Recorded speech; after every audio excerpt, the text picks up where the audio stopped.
yo diría no nuestra asignatura, sino las asignaturas de la disciplina urbanismo. No, pero capaz que ponemos, ¿no tienen esquina? Ahí no, ahí tendría que estar. Las asignaturas de la disciplina urbanismo en la carrera. Esas 4 asignaturas que están articuladas, concebidas como un trayecto disciplinar que va de lo general a lo particular, que parte de conocer los fenómenos, el fenómeno urbano, el fenómeno de la propia ciudad, que se para en los paradigmas y en los temas y en los procesos por los que la disciplina, por los que la disciplina se ha configurado para llegar hasta hoy en la dimensión esa más prospectiva de la disciplina, que tiene una finalidad de intervenir sobre la ciudad para transformarla. De eso hemos hablado en nuestras clases. Entonces yo voy a pasarles muy rápidamente, para no torturarlo, para torturarlo un poco, una diapositiva que van mostrando eso que ustedes tienen en las clases teóricas que están en el aula virtual, pero que en el diálogo por ahí les permite a ustedes interactuar de otro modo y decir, bueno, a ver, si de esto se trata o estas son las dudas que me generan. ¿Por qué creo importante esto hoy? Yo creo que el sistema de enseñanza, aprendizaje híbrido ha llegado para quedarse. Muestra algunas cosas muy favorables y otras que se plantean como una dificultad. Creo que la clase esta tiene, si diría, poco sentido si la fuera a repetir todo el tiempo, porque es difícil captar la atención de ustedes, es un gran desgaste. Creo que hay otras cosas sobre las que deberíamos estar trabajando y de hecho nosotros estamos trabajando en eso. Pero al mismo tiempo advierto que esa hiperfragmentación de la virtualidad genera muchas dificultades a los estudiantes en ver la totalidad. Entonces, ese es el sentido que tiene esta clase.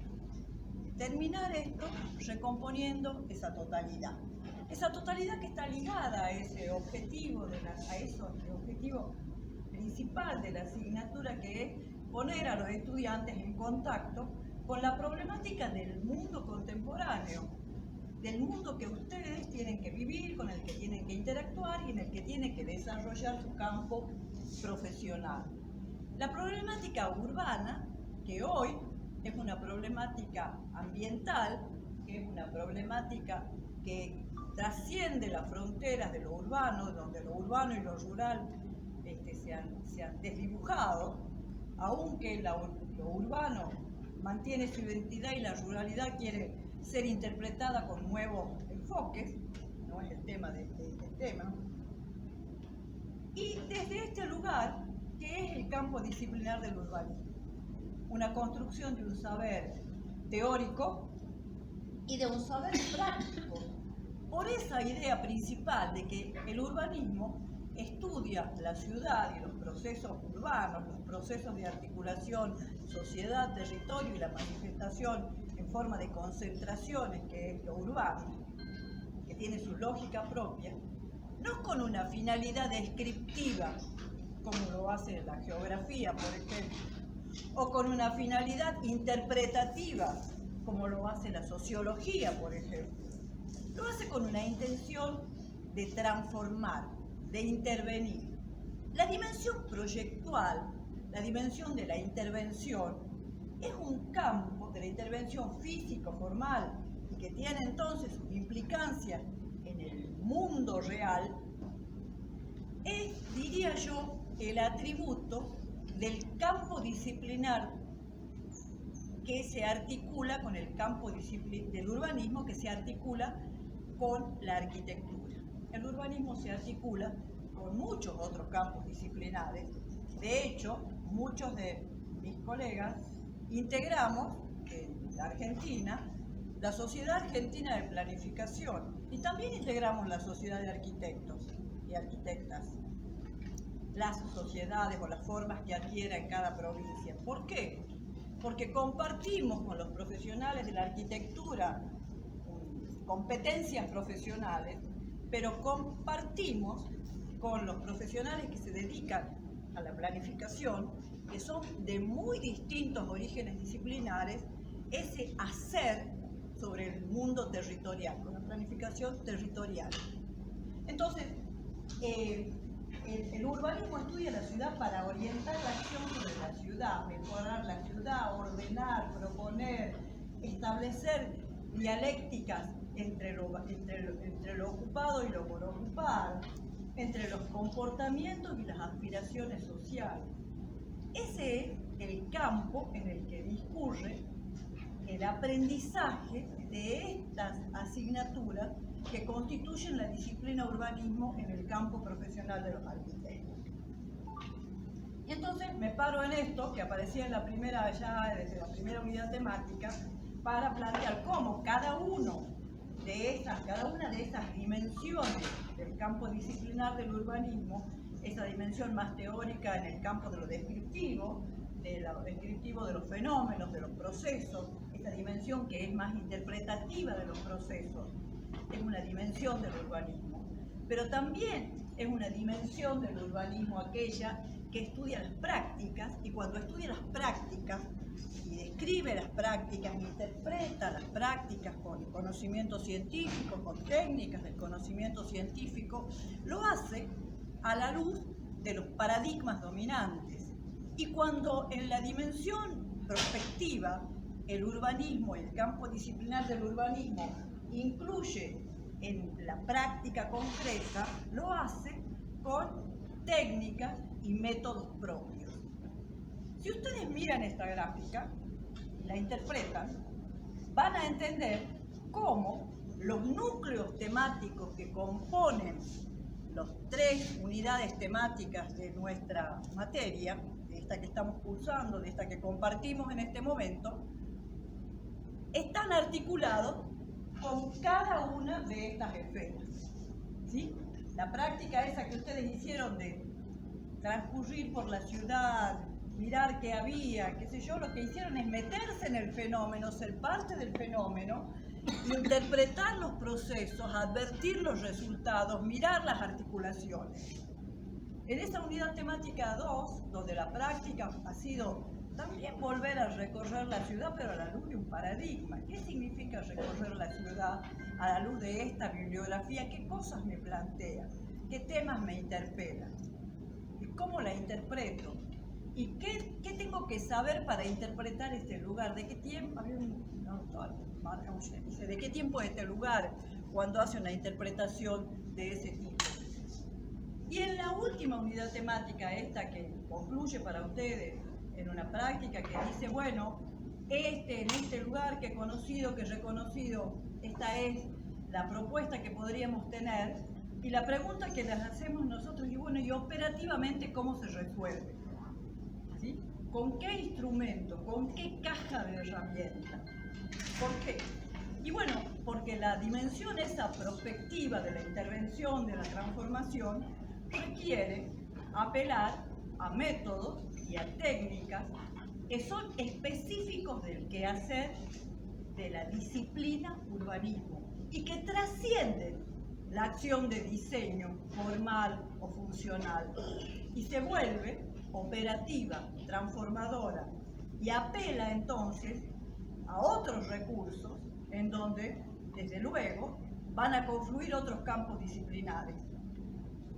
La programación de la obra pública, el financiamiento, la norma misma, los mecanismos de gestión, los mecanismos de control, son un conjunto de operaciones que requieren apelar a su propia caja de herramientas.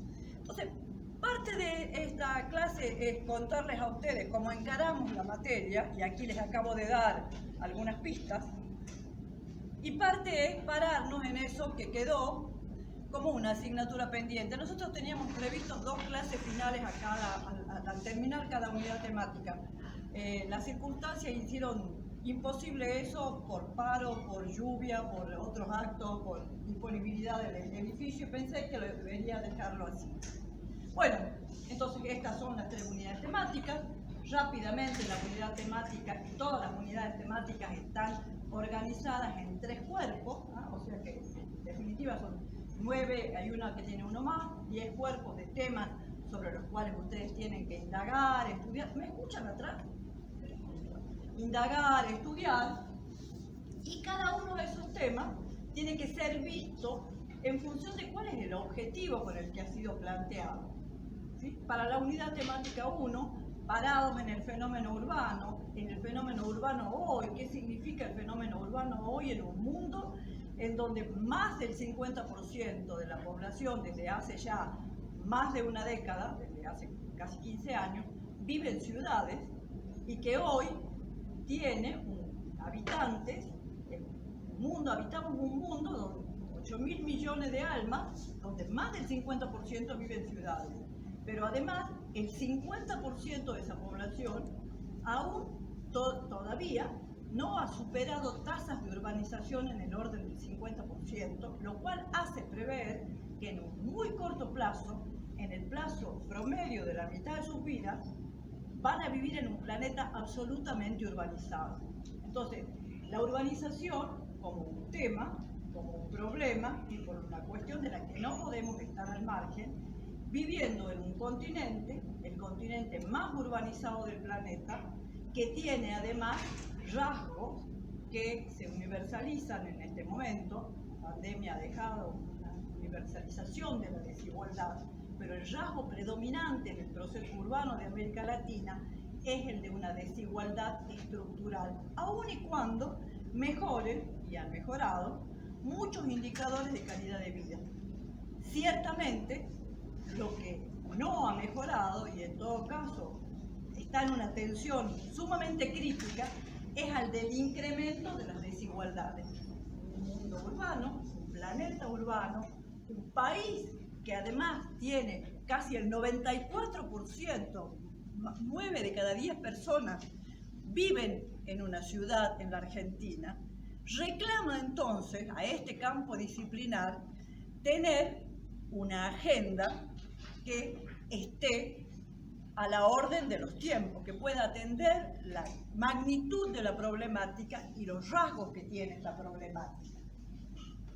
Una dimensión social, entonces, estas cuestiones, me olvidé de pasarlas, están vinculadas a la desigualdad y además a un modelo urbano que también se expande, cuya característica es la construcción de una mancha urbana cada vez más ancha. La huella urbana es muy grande. La mancha urbana se caracteriza en Latinoamérica principalmente por el incremento del consumo de suelo, incrementando la cantidad de metros cuadrados que consume cada habitante, lo que necesariamente en un planeta finito, donde las necesidades son acotadas, pero sin embargo el deseo no se puede conducir, y el deseo hace que esas demandas de suelo urbano sean cada vez más altas.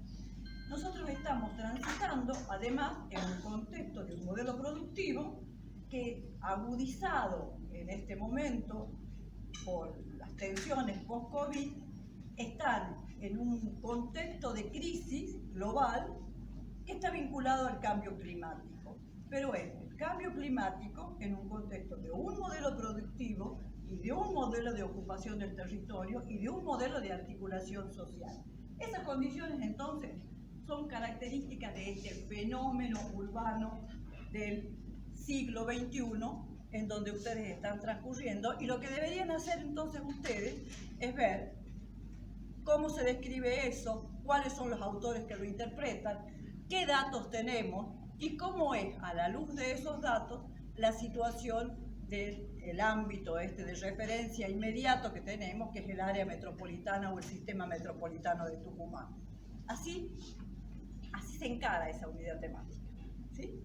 Vamos a la unidad temática. Entonces, una cosita que me quedó, como para sintetizar, estos temas vistos a la luz de los desafíos de este siglo XXI, desafíos que están ligados, como ya he mencionado, al cambio climático, desafíos que están ligados a profundos cambios demográficos, de una urbanización acelerada. Hay cambios en la estructura demográfica de la población, ¿sí? Hay cambios en las pirámides de población. Miren, para el que saca fotos, les aviso que ninguna de las diapositivas que les estoy mostrando no están en las que ya tienen, están en la clase. O sea que, digo, podés sacar la foto que quieran, pero la verdad es que ya están, ¿no? Los cambios demográficos que atravesamos son muy severos. Población, cambios en la pirámide de población, ¿qué quiere decir?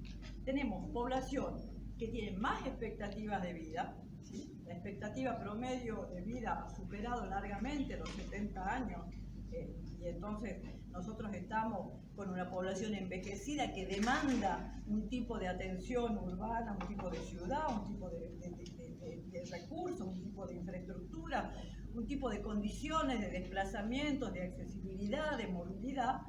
Y estamos también en una baja de la mortalidad que dice que hay cada vez menos personas jóvenes con capacidad para sostener ese saldo, digamos, demográfico negativo, porque hay cada vez menos jóvenes y más viejos. Además, en un cambio en los roles sociales que llevan entonces a demandas, a nuevas demandas de viviendas, de equipamientos, de formas de interpretar. Hace un tiempo planteábamos, bueno, el censo y los datos que recaba el censo ya no son una radiografía. Fíjense, parte de eso, algunas provincias, la provincia de Buenos Aires en este momento, ha encarado un relevamiento y la construcción de índices, creo que son algo así como 150 indicadores o un poco más, referidos al rol de las mujeres. Porque indicadores de género para la provincia de Buenos Aires. ¿Por qué? Porque las políticas públicas han encontrado un límite en los datos disponibles y un límite en el modo en cómo se construyen los datos.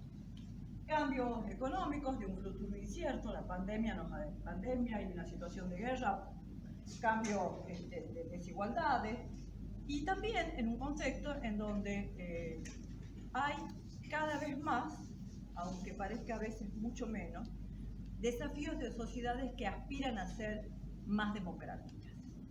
En ese contexto, entonces, interpretar el sistema metropolitano de Tucumán. La unidad temática 2. ¿Qué nos trae la unidad temática 2? A la luz de esa segunda esfera, ¿no? Las teorías, las prácticas y interpretar esas teorías y esas prácticas a la luz de los paradigmas dominantes. Y nosotros hemos estructurado, siguiendo la bibliografía clásica, esta unidad temática en 3 contenidos que hacen referencia a una bibliografía específica, la de García Vázquez, donde García Vázquez indaga sobre las interpretaciones, sobre los autores, sobre las teorías, pero también otros autores, desde luego, que aportan a la comprensión de estas 3 formas urbanas que desde la revolución industrial hasta aquí, la revolución industrial como un punto de inflexión trascendental en los procesos urbanos, deben ser analizados. La conformación de la metrópoli, la conformación de la megalópolis y, en un escenario contemporáneo, la metápolis. ¿Sí? Ustedes tienen, para la unidad temática 1 y para la unidad temática 2, un texto de referencia que yo les sugiero, empiecen a leerlo hoy, estén o no estén preparando la materia. Léanlo por el placer de leer. Léanlo por el placer de encontrar una explicación al mundo que vive. El texto de François Cher. El texto de François Cher, léanlo, dibújenlo, interpretenlo, saquen diagrama, pónganse en la cabeza y dicen, este señor me está diciendo que estos son los pulsos del tiempo que estoy viviendo. Entonces, en este contexto de estructura, nosotros nos hemos detenido en ver cuáles son los temas, cuáles son las prácticas, cuáles son los paradigmas dominantes y cómo se producen los saltos, si ustedes quieren, que imponen cada paradigma y que nos llevan hoy a entender cómo son los escenarios contemporáneos del urbanismo del presente, que atienden los problemas del presente. En esa lógica, entonces, hay algunas lecturas que son interesantes, la de Sánchez Madariaga, por ejemplo, que interpreta cómo el urbanismo ha ido cambiando en su concepción, cómo hoy está interpelado por resolver otro tipo de problemas, y textos como el de Sica, que ponen en una explicación de qué fue antes y por qué nace el urbanismo y que articula el urbanismo, el nacimiento de la disciplina urbanismo como una disciplina autónoma que va a atender problemas nuevos. La urbanismo como disciplina autónoma, una disciplina que nace hacia finales del siglo XIX, no es que antes no se hicieran ciudades o no se intervinieran en las ciudades, sino que este urbanismo, que Sica lo define muy bien, lo define primero como una disciplina autónoma. La primera cuestión, entonces, es un campo de conocimiento que tiene un corpus propio, eso quiere decir que es una disciplina autónoma, y tiene un corpus propio porque tiene un objeto propio de estudio, que es la ciudad, esa ciudad que surge después de la revolución industrial con nuevas tecnologías, con nuevos grupos sociales, con nuevas tensiones económicas. Una disciplina que funciona con sus propios instrumentos. Instrumentos, herramientas, si ustedes quieren cambiar la palabra, que están vinculados a las prácticas y a la construcción de conocimiento, y que tienen como finalidad no solamente entender los procesos, sino actuar sobre esos procesos. Entonces, esa es la definición que nos trae Sica y que la contextualiza en las prácticas, en las formas en que esas prácticas se articulan y en las teorías que se construyen. ¿Sí? Las teorías interpretan a la luz de ciertos paradigmas, a cierto conjunto de valores. Y las teorías, además, siempre se construyen en función de algunas temáticas. No hay teoría general, es decir, la teoría de sistema es una teoría general. La teoría de sistema porque atiende a muchos campos de conocimiento. Hay pocas teorías generales. El urbanismo, entonces, construye teorías que van a configurarse en función de ciertos esquemas de valores, ideologías, de ciertos temas, y que van a dar respuesta a ciertos aspectos. Y las prácticas en las teorías van a ser ese punto de partida, esas prácticas y teorías que se construyen a finales del siglo XIX y que van a ir evolucionando y transformándose y dando lugar a esa formación dominante durante el siglo XX, por lo menos durante la primera mitad del siglo XX, que es la formación en torno a las ideas del racionalismo, del funcionalismo, van a constituirse entonces en esos antecedentes. Y dice, nace también de las duras contradicciones que ofrece la realidad social a través de la formación de operadores urbanos. Fíjense ustedes que la definición de Sica incorpora una cosa que ahora forma parte de nuestro lenguaje corriente. ¿Quiénes son los agentes de transformación? Esos agentes interesados en intervenir sobre la ciudad, porque la ciudad es parte de ese capital que va a configurarse ya a fines de la Edad Media y que va a constituirse en esa forma que es el capitalismo, porque el urbanismo es una disciplina que atiende a la ciudad, y la ciudad en realidad es el gran aparato reproductor del modelo capitalista, básicamente.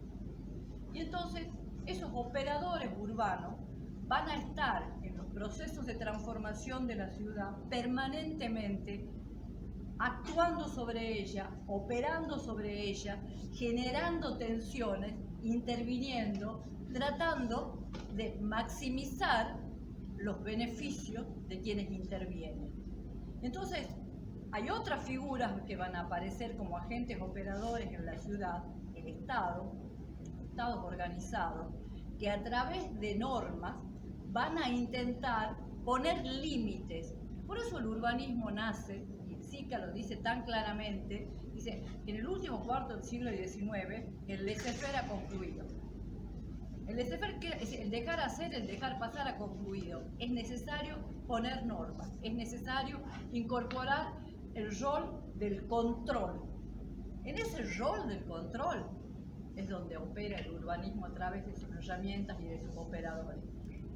Esa idea la tienen que tener clara, porque si no estamos en la fantasía de creer que el urbanismo, o las intervenciones en la ciudad se hacen desde la nada, o basta con la buena voluntad, como veíamos en muchos de los afiches de ustedes. Por eso la pregunta es, bueno, ¿y con qué herramienta vas a hacer eso? Por eso nos vamos a detener un poquito en las herramientas, porque no entenderemos nunca por qué nuestra ciudad o nuestras ciudades son como son si no sabemos con qué herramientas estamos operando en esa construcción. Bueno, esto para recuperar estas ideas que trae García Vázquez, como para mostrarle, no están, esto que les estoy contando no es una conclusión mía, vuelvan a leer García Vázquez, vuelvan a leerlo con atención. Y vuelvan a leer también todos los autores que les permiten hacer esta construcción del surgimiento del urbanismo como una disciplina autónoma y la evolución de la teoría urbana y de las prácticas urbanas y de los paradigmas urbanos a través de esa bibliografía que ustedes tienen, ¿no? Esta que les está alimentando los textos de García Vázquez, pero también los textos de François Cher, y también en algunos, principalmente acá, entre la década del 50 y la década del 70, donde me voy a detener un poquito, muchos otros autores que, frente a la realidad que durante 50 años ha construido el paradigma racionalista inspirado en las ideas de la modernidad, necesitan ser revisados y van a configurar una revisión profunda del campo disciplinar del urbanismo, introduciendo nuevos temas, nuevos problemas, nuevas formas de resolverlo, en un contexto de cambios institucionales y en un contexto de aparición de nuevas agendas, ¿sí? Porque la renovación del campo disciplinar del urbanismo, que ocurre principalmente entre los 60 y los 70, y que, digamos, se impone a partir de los 70, ocurre en un contexto donde muchas agendas de hoy se configuran. Entonces, esos maravillosos 60, 70, la imagen de una diapositiva de la Paula, que me pareció siempre preciosa, porque son esas ideas y esos temas que están ahí en la ronda del hombre, la especie humana que llega a trascender los límites de su propio mundo, llega a la luna, el cambio de las revueltas sociales, los cambios importantes en el campo de la arquitectura. Las críticas al urbanismo racionalista de los 60 están a la orden del día y hay una gran cantidad de autores que están poniendo en tensión esa arquitectura, y también cambios en los patrones de consumo y en los modos de producción. Entonces, esos cambios de problemas urbanos y en la interpretación, esos cambios en las ideas urbanísticas y cambios en la estructura del planeamiento son los que van a configurar desde los años 70 hasta hoy esta nueva estructura del urbanismo como campo de conocimiento, como temas, problemas, como agendas en construcción. Muchas de ellas hoy muy consolidadas, muchas de ellas hoy deben ser interpretadas a la luz de esas propuestas, porque si nos olvidamos de esas propuestas de origen, nos perdemos el hilo conductor y pensamos que estamos inventando el agujero del mate. Bueno, fíjense ustedes en el cambio de los tipos de problemas. que los 70 van a coincidir con una gran crisis petrolera, con un gran cambio en los sistemas tecnoproductivos, el cambio en la agricultura, la revolución verde versus la primavera silenciosa, revolución verde porque el cambio en los modelos de producción agrícola a través de formas intensivas que incorporan agroquímicos y que ya desde los inicios está planteando que ese horizonte es el de una primavera sin insectos. La primavera silenciosa de Rachel Carson es un texto precioso, de una vigencia extraordinaria, que ya en el año 62 anunciaba que frente a eso y alertaba que frente a esa revolución agrícola y a esa nueva forma de producción, el horizonte del mundo era un horizonte de silencio, sin pájaros, sin insectos, con un cambio ecológico severo. Entonces, un mundo que está parado sobre un modelo de producción y que encuentra los límites del desarrollo y que ya en el año 72 tiene lugar un famoso informe que se llama así Los límites del crecimiento, que hace una proyección entre los patrones de consumo y los recursos disponibles y dice: con este modelo de consumo el fin del mundo del 2025, aquí dentro, a la vuelta de la esquina. El surgimiento entonces, el desmantelamiento del estado de bienestar que había sido desde la Segunda Guerra Mundial el fundamento de muchas de las conquistas sociales y de la ampliación de las condiciones de vida de muchos sectores de la sociedad, la explosión de la clase media en el mundo, versus en la búsqueda de otras formas de consumo, de producción, de tecnologías y de nuevos criterios distributivos. Entonces, estas cuestiones van a incidir en las ideas urbanísticas y en los nuevos modelos que se proponen, porque los límites del crecimiento y la falta de recursos energéticos, la crisis petrolera, va a plantear entonces un cambio en esa lógica del crecimiento infinito a la búsqueda de criterios de conservación.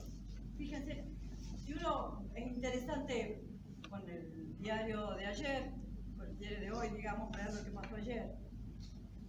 Si uno analiza las grandes cartas de conservación patrimonial, la Carta de Venecia, por ejemplo, del 72, del 73, la Carta de Quito del 78, uno encuentra que esos criterios de conservación están profundamente enraizados con esa lógica de un mundo que ha encontrado los límites de crecimiento y que vuelve la mirada a lo que tiene, ¿sí? Y que busca entonces nuevos modelos residenciales, porque esos modelos residenciales claramente han conducido a un fracaso. Los grandes conjuntos urbanos que se construyen en los primeros años de la década del 60 y que todavía nosotros los estudiamos, en realidad en la década del 70, 10 años atrás, 10 años después, ya han fracasado. Mientras acá todavía, en Argentina, hay concursos que se llaman bajo esa lógica. De hecho, buena parte de la obra que se hace, lo que se conoce en aquel momento como Plan Evita, están hechos dentro de esa lógica de los grandes conjuntos urbanos. Y el caso del Oeste 2, que ustedes han visitado, que podría equipararse al Distrito 13 en París, responde a la misma lógica de pensar la respuesta residencial en función de grandes conjuntos habitacionales que tienen densidades medias o altas y que van condenados al fracaso del orden social permanentemente. Bueno, otros temas que aparecen en los años 70 como un gran tema es la búsqueda, el cambio del modelo de desarrollo y los temas de la participación pública, el reconocimiento de los agentes. Fíjense ustedes que toda la estructura que se monta entre los años 80 y los años 90 de la planificación estratégica en realidad encuentra sus fundamentos en los primeros años del 70, cuando dice frente al autoritarismo y al modelo demiúrgico que propone el modelo racionalista, la participación como salida estratégica. Y entonces la planificación estratégica se marca en esa lógica. La valoración del equipamiento y del espacio público en ciudades. ¿No? Todas las ideas en torno al paisaje urbano, autores, ahora estudia ese tema en particular, se construyen entre los años 60 y los años 70. Todas las apuestas de Pierinich, Poblen, todos estos pertenecen a ese periodo. ¿Por qué? Porque hay una recuperación del espacio público como tema problema, y eso en el marco, entonces, también de una nueva propuesta para la estructura administrativa en el planeamiento urbano, versus el plan director como un plan libro, como un plan acabado, otras formas de planificación que van a dar lugar, articulada con los cambios que introduce el neoliberalismo, a la planificación estratégica de ciudades. Por ejemplo, le van a dar fundamento. Le van a dar, decir, sí, es por aquí donde tiene que andar la cosa, ¿no? Más allá de los resultados cuán incluyentes o excluyentes pueden ser. Entonces, van a aparecer otros temas, la necesidad de la construcción de consenso, la necesidad del trabajo transdisciplinario, la renovación de los métodos y las técnicas de la planificación, la introducción de formas de evaluación o previas, como la evaluación de impacto ambiental, las auditorías urbanas, las auditorías y otras auditorías que van a tener lugar a lo largo de estos últimos 50 años.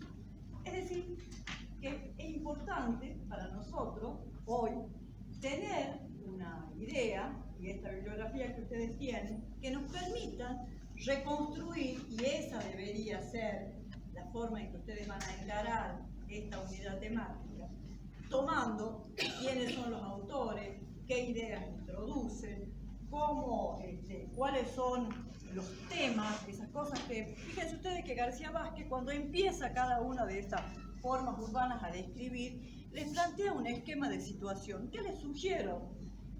Bueno, les sugiero que las lean a esas 2 páginas, que busquen todas las referencias que les permitan construir a ustedes una idea de qué está hablando este autor, en qué tiempo está inserto, cuáles son los pulsos de los tiempos que definen que esta metrópolis, esta megalópolis o esta metápolis se inserte como tema problema con sus autores, con sus proyectos, con sus propuestas. Ese sería el modo de encarar esto. Y encarar esto en esa perspectiva histórica sirve para situarse en los grandes temas que hoy introduce la agenda del urbanismo y la planificación. Fíjense ustedes, hoy un tema, si ustedes piensan en Buenos Aires, hace 2 semanas hubo un encuentro de 40 alcaldes de grandes ciudades cuyo tema era cambio climático. Hace una semana ha estado ocurriendo, creo que todavía no ha terminado, el encuentro por cambio climático de los grandes líderes, donde creo que hasta Tucumán tiene una presencia importante en el ámbito de relaciones exteriores, la Florencia Sayago anda por ahí. Pero esa agenda, fíjense ustedes cómo se construye esa agenda. Esa agenda tiene antecedentes que ya, este es el texto que yo les mencionaba, ha sido bestseller hace pocos años. El año pasado, o el año pasado, estaba entre los libros más vendidos. Va entre los años 60 y durante los años 70 a constituirse 3 organizaciones internacionales, 3 pulsos internacionales, que constituyen hoy la agenda problema. Se constituye el Programa de las Naciones Unidas para el Medio Ambiente. Ese Programa de Naciones Unidas para el Medio Ambiente surge a partir de la primera cumbre de la Tierra, que ocurre en Estocolmo, donde participan los líderes mundiales. Fíjense, a los que les interese las posturas políticas del país, uno de los discursos más brillantes que hay en la cumbre de la Tierra del año 72 en Estocolmo es el de Perón. Perón plantea los pulsos en su discurso, digo porque está muy difundido, es muy fácil de encontrarlo. Pongan Perón, primera cumbre de la Tierra, y van a encontrar. Plantea los pulsos y los desafíos y dice, pero este texto es de hoy. Porque los temas del cambio climático, puestos con otra terminología probablemente, aparecen enunciados con una claridad que solo la retoma Juan Pablo, el Papa, ¿cómo se llama? La Laudato. Laudato Roma, Bueno, Plato Ludem, Luden. que también les recomiendo verla. Otro encuentro que ocurre también en estos años, en el año 75, es la primera reunión de Hábitat 1. Hábitat 1 poniendo el tema de la vivienda como un tema central, de la vivienda y de la vivienda para los sectores menos favorecidos, la vivienda como tema problema, en la agenda de Hábitat 1. Hábitat 3, en el año 2016, nos ha dejado la nueva agenda urbana, ¿no? Que tiene principios urbanos, pero el Hábitat 1 pone el tema de la vivienda en relación a la ciudad.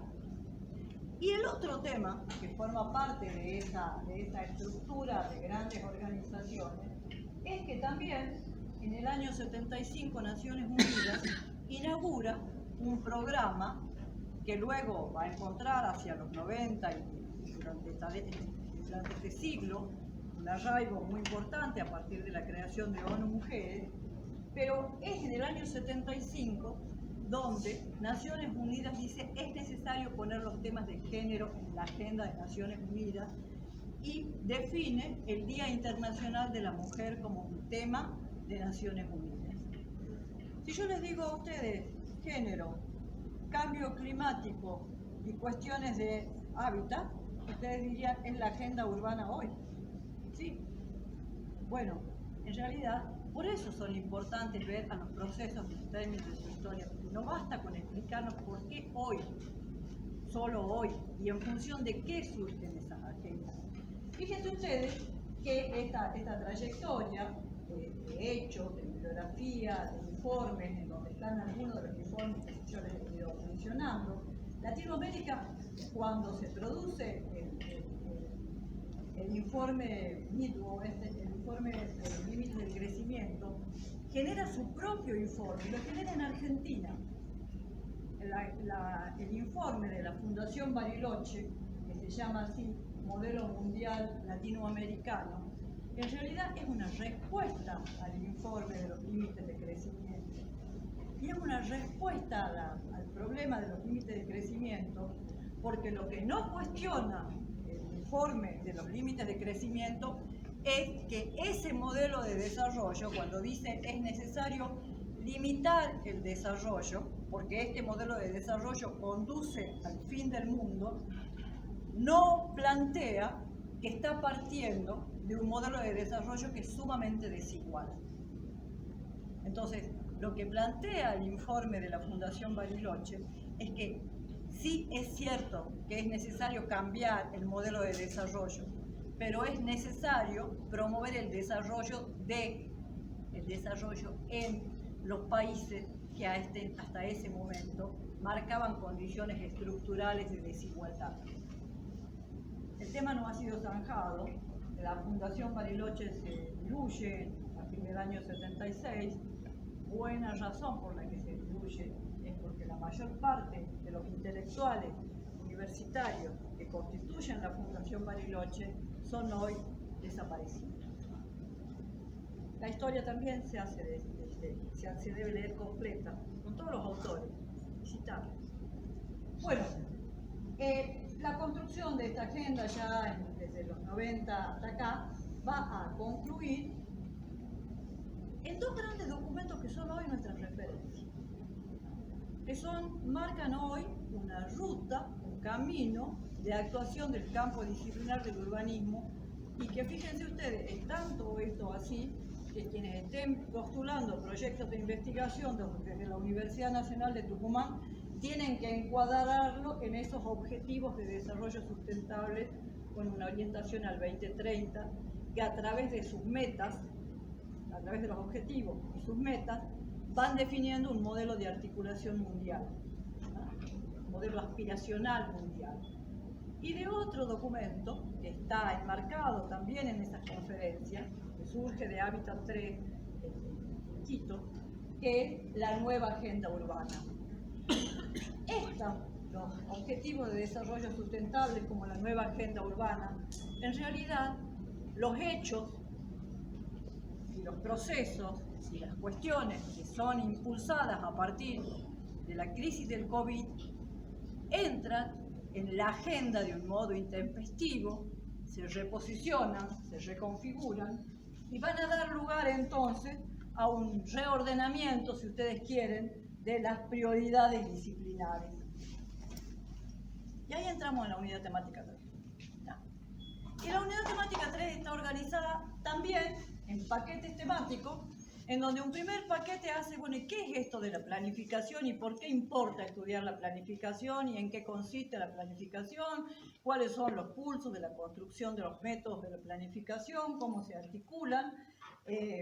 ¿Por qué? ¿Cómo son las escalas del plan, desde que atienden al sistema urbano, a los sistemas locales y a los sistemas urbanos nacionales y locales? ¿Cuáles son los objetos? ¿Cuáles son los objetivos? ¿Cuáles son los paradigmas? Pero yo me quiero detener, porque es lo que creo que nos interpela más, en esta última parte de la unidad temática 3, que son los instrumentos, ¿no? Que es la caja de herramientas. Porque fíjense ustedes que esos paradigmas, esos paraguas, esas estructuras de valores que hoy nos interpelan, ¿ah? Tanto la agenda de los ODS como la nueva agenda urbana, y que implican en última instancia poner una vieja discusión también construida entre los 60 y los 70 del derecho a la ciudad, y transforman, digamos, esa construcción sintáctica y dicen, no se trata del derecho a la ciudad solamente, se trata de construir la ciudad como un derecho, porque la ciudad se constituye en una construcción social que distribuye a través de los bienes y servicios el acceso a los derechos, que garantiza o excluye en el acceso a los derechos. Entonces, este desafío que implica la nueva agenda urbana, que implican los ODS, nos están planteando como tema que necesitamos recuperar el manejo político y técnico entre qué queremos, cómo lo queremos y el para qué lo queremos, y que implica hoy, post-COVID, la demanda urgente de recuperar esa capacidad regulatoria del Estado. Esa capacidad regulatoria del Estado, no solamente en la norma, sino en la planificación, en la construcción de ese futuro deseado.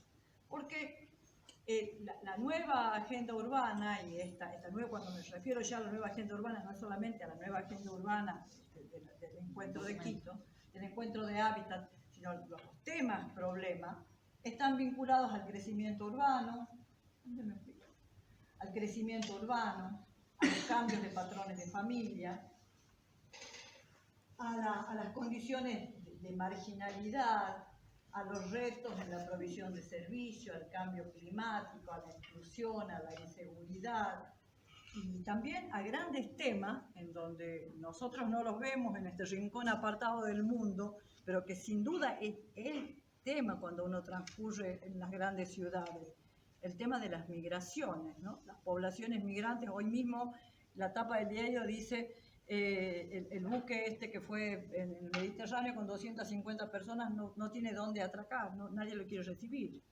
Entonces hay 250 personas ahí, pero las calles de Buenos Aires, las calles de México, las calles de países como El Salvador, Guatemala, están atravesados por problemas que tienen que ver con la población que no es posible, que no encuentra en sus lugares de vida respuestas y se transforman en migrantes. Pero también otros migrantes, ¿no? Nosotros, los sectores más acomodados, que como nómadas digitales van gentrificando las ciudades, ocupando los lugares, cambiando las lógicas del suelo, etc. Entonces, el urbanismo del siglo XXI, pero no del siglo XXI, el urbanismo de hoy, es un urbanismo que pone en debate el modelo de sociedad. Esa sería la la primera cuestión, el modelo de sociedad y cómo ese modelo de sociedad se refleja en la ciudad. Un urbanismo que tiene, en los temas más críticos como la equidad, una clave espacial. ¿Cómo es en clave espacial la disputa por la equidad de la ciudad, del acceso a los bienes y servicios? Y también un urbanismo que hoy tiene un conflicto que está puesto en términos de equidad ambiental, a dónde, quién se hace cargo, y que eso es lo que rescata, esos temas van a rescatar la nueva agenda urbana, esos temas van a estar puestos en condiciones de metas, el desarrollo sostenible, y que van entonces a atravesar todas las dimensiones de la vida social, ¿no? La dimensión social, la dimensión económica, la dimensión ambiental, la dimensión espacial, y que requieren entonces ser atendidos a la luz de esas agendas y a la luz de esos principios que como metas globales están siendo planteados. ¿Y esto qué quiere decir? ¿A qué nos interpela? Y nos interpela a plantear definiciones de tipo políticas en la ciudad. Nos interpela a plantear definiciones técnicas y nos interpela a plantear también nuevas normas. Lo que es claro, y para nosotros en particular en esta región del mundo, es que cómo veníamos actuando nos ha llevado hasta aquí. Y que como dice esta autora feminista negra que a mí me gusta mucho, me pasé, va, no está ahí. ¿Me parece que me pasé? No, bueno, ya va a aparecer la frase. Sí está ahí. Ah, está abajo. Está en tu nota, Marta. No, ya va a aparecer. Una cosa bien interesante. Es parecida a la de Einstein, no se puede, los problemas son los mismos, los que cambian son las respuestas. Ella dice otra cosa. Bueno, miren, un breve recorrido, ¿no? Ustedes saben que si nosotros tuviéramos que tomar una referencia, ¿cuál de los ODS a los arquitectas nos compete más? Sin duda el ODS número 11, ¿no? El ODS número 11 que hace referencia a ciudades y comunidades sostenibles. Pero eso de las ideas de ciudades y comunidades sostenibles en la construcción de ese mundo feliz implica acciones concretas, no grandes palabras. Construir para mejorar el espacio público.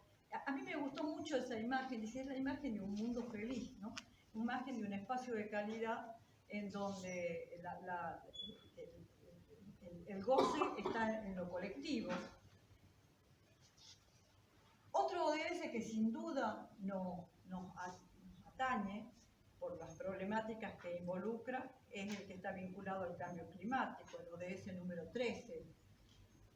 El ODS que está vinculado a la salud y al bienestar, que nos plantea construir ciudades de otros lugares, porque sin duda lo que nos ha mostrado la pandemia es que la salud está estructuralmente articulado a los modos de vida. Y así nace el urbanismo también. El urbanismo nace vinculado al higienismo. Lo que nos ha mostrado la pandemia es que necesitamos construir otro higienismo. Un higienismo acorde a la escala y a la dimensión y a las problemáticas del mundo de hoy.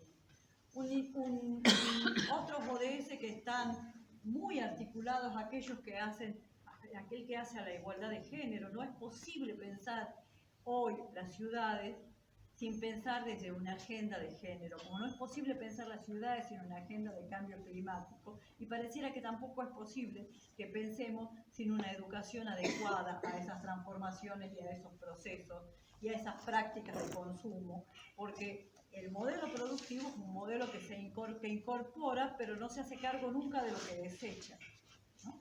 Y entonces, la dimensión de los residuos sólidos urbanos y la construcción de los desechos es una dimensión que requiere ser atendida y estar a la clase. Si aspiramos a repensar la arquitectura del urbanismo de las nuevas, es necesario pensar en nuevas coordenadas y nuevas reglas de juego, porque con las herramientas con las que estamos trabajando, las herramientas del amo, nunca se desmontará la casa del amo. ¿Y por qué la frase me resultaba interesante? Yo les dije, el urbanismo y la ciudad, el urbanismo nace para dar respuesta a la ciudad que surge de la revolución industrial.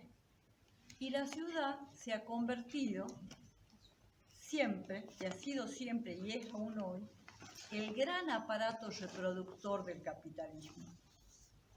Entonces, necesitamos desmontar algunos de esos andamiajes o algunos cuantos para construir nuevos temas, nuevos recursos y nuevas formas, pero hacerlo estructuralmente, atenderlo estructuralmente. Y de eso se trata, construir la ciudad como derecho. En ese desafío estamos. Y ese desafío entonces va a atender, si lo entendemos como derecho, todos estos problemas que están en el acceso a los derechos. Y entonces sí que estamos ante la necesidad de un cambio de paradigma, ante desafíos de fondo que implican el acceso a la ciudad y el acceso a los bienes comunes. Y esto es construir nuevos saberes, desafíos para construir nuevos saberes, desafíos para construir nuevos métodos, desafíos para construir institucionalidades y capacidades. Y recién, lo siento mucho, recién estoy llegando a lo que quería llegar. A plantearles que en realidad estamos ante el desafío de construir otros instrumentos, o que en todo caso no es que sean otros.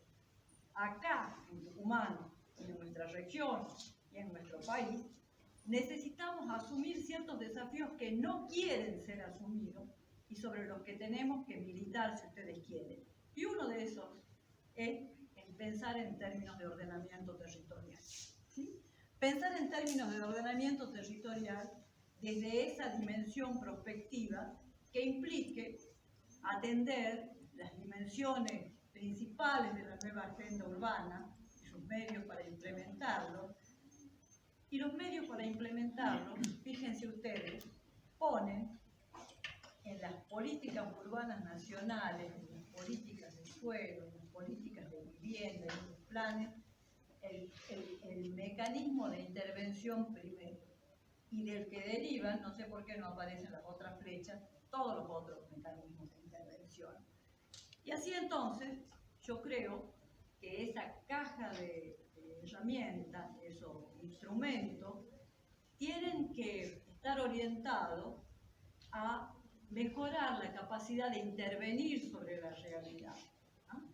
Instrumentos como cuestiones útiles que permiten economizar esfuerzos y que son instrumentos de planificación, de promoción del desarrollo, de financiamiento, de redistribución de costos y beneficios, instrumentos de participación ciudadana y que implican definiciones políticas.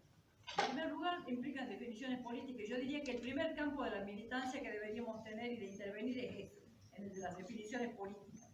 Definiciones técnicas, tenemos que saber qué es lo que queremos.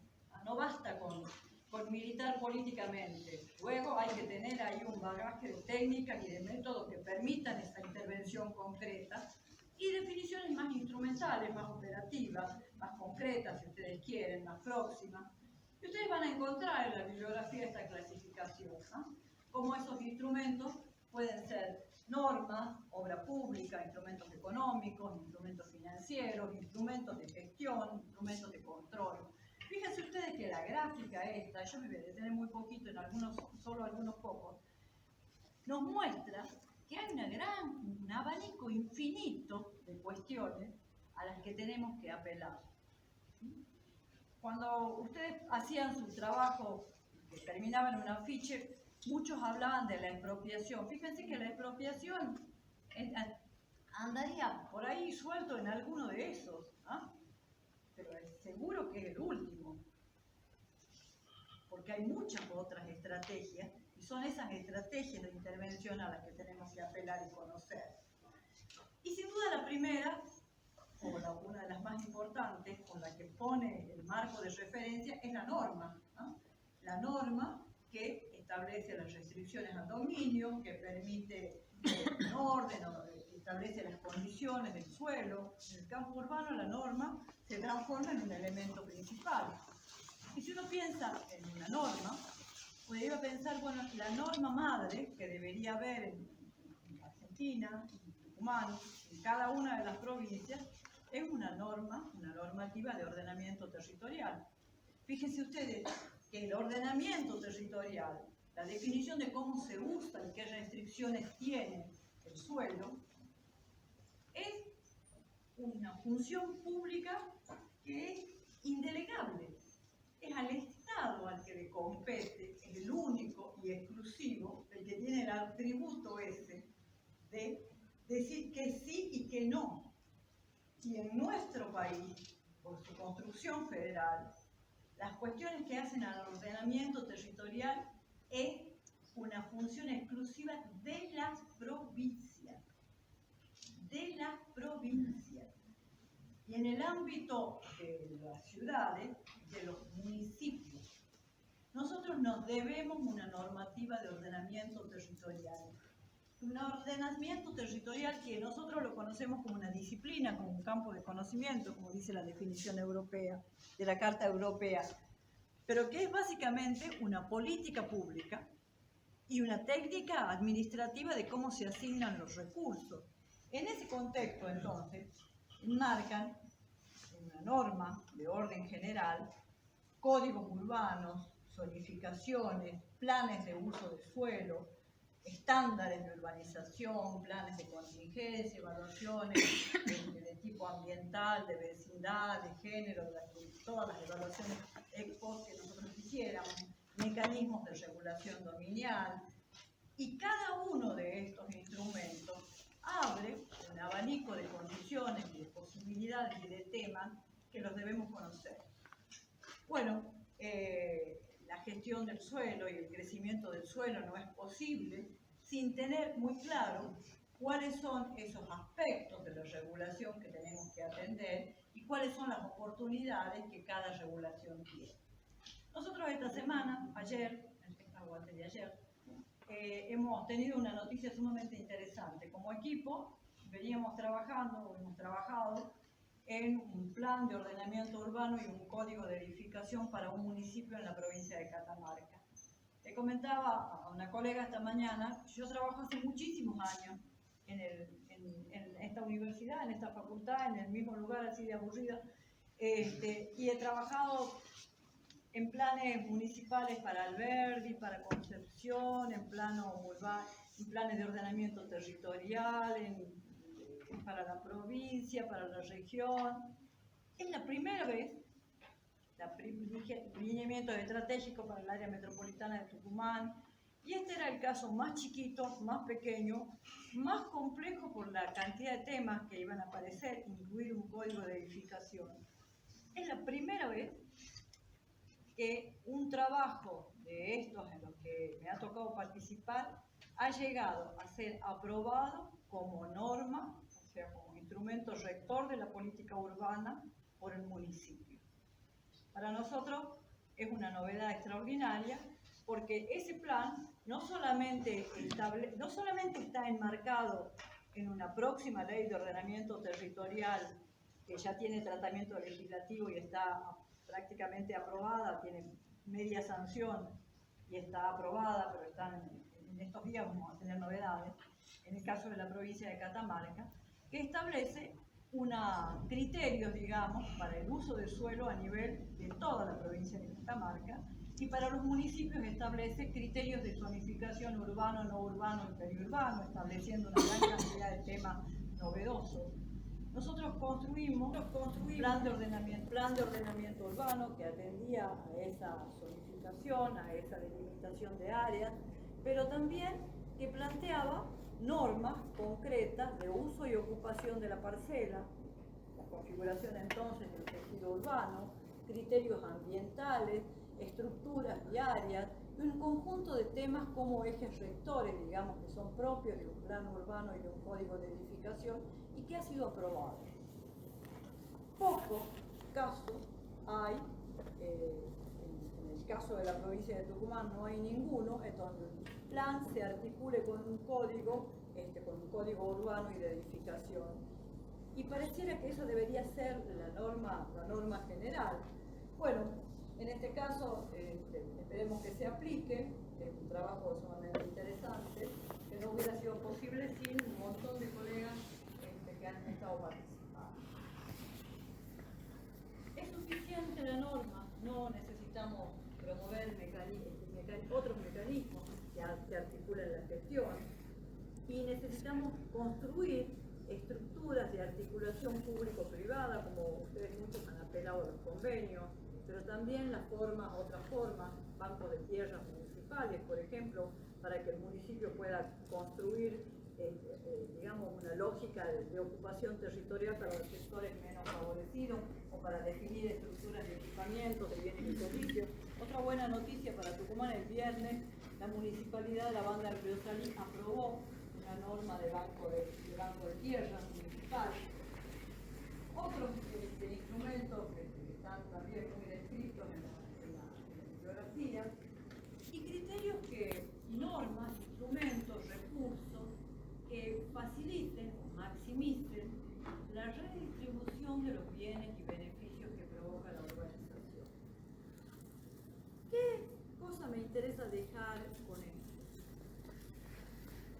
Que en realidad la caja de herramientas es infinita, que hay que construirla, que hay que organizarla, que hay que promoverla, que no basta lo que nosotros con nuestra práctica profesional resolvemos, que es la acción del proyecto, porque ese proyecto necesita tener no solamente un modelo formal o un modelo de funcionamiento, sino que debe incluir un modelo de gestión.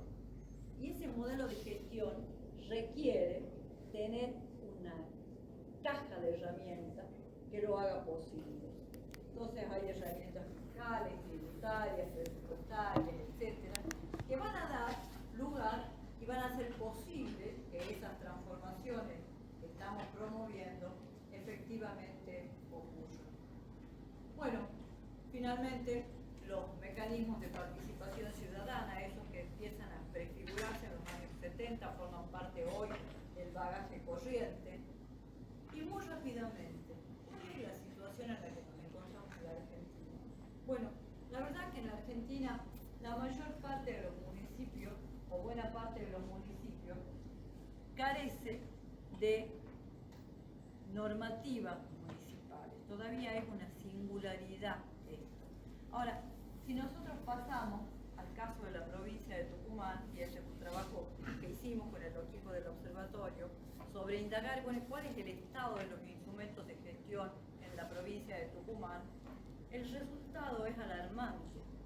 La verdad que en la provincia de Tucumán solo un municipio cuenta con un plan estratégico que además está vencido, que es el municipio de la provincia de San Miguel de Tucumán, y ahora el de la Banda del Río Salín, la verdad que no lo conozco. No hay planes, no hay instrumentos, se ve bastante poquito, lo siento mucho. No hay instrumentos de gestión. La mayor parte de nuestros municipios carece de estructuras siquiera de planeamiento municipal que puedan empezar a dar respuesta a este tipo de problemas. Y el resultado entonces que tenemos es territorios sin gestión de los territorios municipales. Ciudades que crecen sin una hoja de ruta, que se desarrollan sin una hoja de ruta, y el resultado de eso no es solamente una ciudad desordenada, el consumo de suelo, mayor contaminación, pérdida de beneficios. El resultado de eso es en realidad el recorte de derechos fundamentales de ciudadanos y ciudadanas. Porque cuando nosotros empezamos a ver casos virtuosos, ¿no?, o interpelaciones como esta de construir una sociedad del cuidado, que aparece como hoy como un tema de agenda, empezamos a analizar ejemplos virtuosos, y sin duda ahí en lo muy próximo, el caso uruguayo, el caso colombiano, son un faro interesantísimo, fantástico para mirar, ¿no? El caso de las manzanas de cuidado, por ejemplo. Allí, con la construcción, digamos, de una sociedad orientada a la protección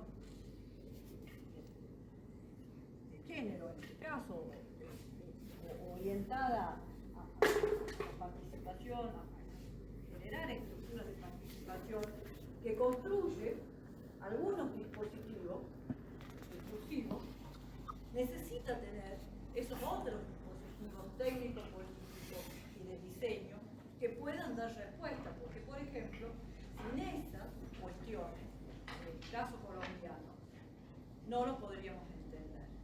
No podríamos entender la respuesta coherente y consistente a la innovación urbana que hay en la ciudad de Bogotá, por ejemplo, sin tener presente que la ley del 91, la nueva constitución del 91, establece tres principios fundamentales: la función social y ecológica de la propiedad, la prevalencia del interés general sobre el particular y la distribución equitativa de las cargas y beneficios.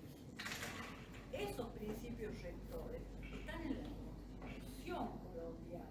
El actual presidente, que fue el promotor de la renovación constitucional en el 91, tenía estos temas como bandera.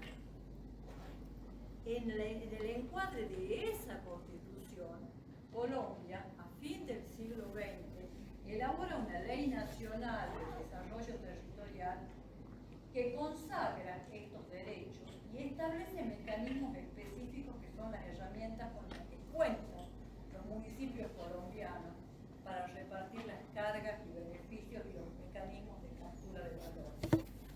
Sin esos andamiajes institucionales, no es posible entender estas propuestas, con la articulación de estas propuestas. Entonces, esta propuesta sin duda va orientada a construir una ciudad como derecho, pero está sostenida en la renovación, en el aparato jurídico administrativo que le da sustento. Por eso importa trabajar en una ley de ordenamiento territorial. Por eso importa tener presente cuál es la amplitud de derechos que nos abre o no nos abre la Constitución. Por eso tenemos que trabajar con los abogados. Bueno, entonces, fíjense ustedes la respuesta. He tomado del diario, he tomado una nota del diario. Esa propuesta de las manzanas de cuidado, al hacer algunas entrevistas, dice, es como volver a nacer la iniciativa, dicen las mujeres, discursos, al analizar algunos discursos. Quiere decir que cuando nosotros estamos pensando en renovar la agenda urbana, en plantear que es necesario construir otros pactos, otros saberes, que con las herramientas del amo no se puede desmantelar el andamiaje del amo, estamos planteando que hay disputas en las que tenemos que entrar. Y una disputa en la que tenemos que entrar es la construcción de una ley de ordenamiento territorial en todas las provincias del país, ya que aparentemente no podremos tener, al menos de momento, una ley nacional. Y otros ejemplos, ¿no? Esto del encuentro de los alcaldes, que les hablaba en algún momento, 3 mujeres, 3 referencias, 3 propuestas que atienden a la problemática de las ciudades de esta perspectiva ampliada, ¿no? Nadie duda que Ada Colau con la ciudad de 15 minutos en París, Ana Hidalgo con las manzanas de cuidado, o Claudia López con las ciudades verdes y igualitarias en Barcelona, están transformando y están apelando a un nuevo bagaje de construcciones conceptuales, y ese nuevo bagaje de construcciones conceptuales es con otras herramientas, y esas herramientas son las que nosotros tenemos que poder trabajar, porque estas ciudades no se construyen solamente con buenas ideas de arquitectos, se construyen en la disputa política, en la construcción de dispositivos teóricos y en la formalización de nuevos temas y de nuevos problemas. Bueno, yo voy a llegar ahora sí hasta aquí nada más. Miren, les agradezco que se hayan quedado hasta el final. Creo que no son pocos años, unos 40, que trabajo en urbanismo, y es la primera vez que me toca ver la última clase con un anfiteatro lleno. Muchas gracias.